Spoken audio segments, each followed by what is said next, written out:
गरीब किसान का बेटा बढ़ा रहा देश का गौरव। चंद्रयान-3 को ट्रैक कर रहा यूपी के गांव का लड़का।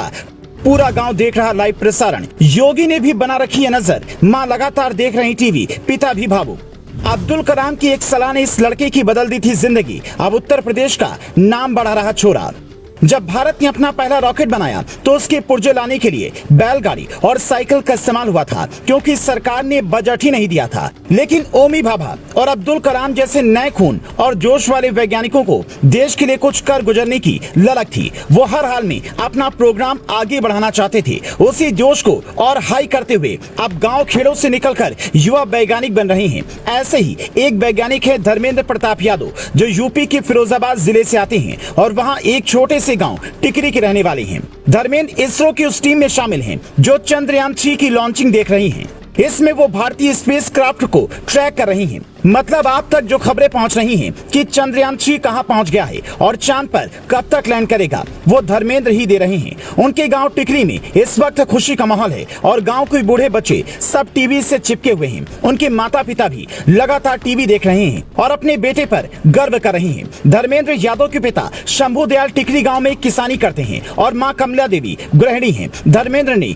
NIT जालंधर से M.Tech किया है। अब इसरो में वरिष्ठ वैज्ञानिक के रूप में अपनी सेवाएं दे रही हैं। धर्मेंद्र की मैं लगातार टीवी के आगे बैठी हैं। उन्होंने कहा कि बेटा देश के लिए काम कर रहा है, इससे ज्यादा गौरव की बात और क्या हो सकती है। धर्मेंद्र प्रताप यादव की PM मोदी भी तारीफ कर चुके हैं। धर्मेंद्र की जिंदगी में APJ अब्दुल कलाम का भी बड़ा रोल रहा है। उनके पिता शंभू दयाल ने कहा उनका बेटा पढ़ने में शुरू से ही होशियार था। 4 साल की उम्र में जब पढ़ने जाता था तभी उन्होंने अच्छे स्कूल में उसका दाखिला कराया था। उसने हाई स्कूल और इंटर फिरोजाबाद से की और हिंदुस्तान कॉलेज से इंजीनियरिंग की। वहाँ पूर्व राष्ट्रपति APJ अब्दुल कलाम आए थे। उन्होंने उसे कहा था कि तुम वैज्ञानिक बनो। उसे उनसे प्रेरणा मिली और वो वैज्ञानिक बना। आज वो इतने बड़े स्तर पर काम कर रहे हैं कि पूरे गांव में खुशी है। और जब चंद्रयान-3 स्थापित होगा तो हम पूरे गांव में मिठाई बांटेंगे। यही भारत की पहचान है। पिता खेत में देश के लिए अन्न उगाता है और उसका बेटा देश के लिए या तो सीमा पर लड़ता है या फिर धर्मेंद्र की तरह आसमान में लड़ता है। इसरो के इस मून मिशन पर भारत ही नहीं बल्कि दुनिया भर के वैज्ञानिकों के साथ साथ आम लोगों की नजरें टिकी हुई हैं। सोशल मीडिया पर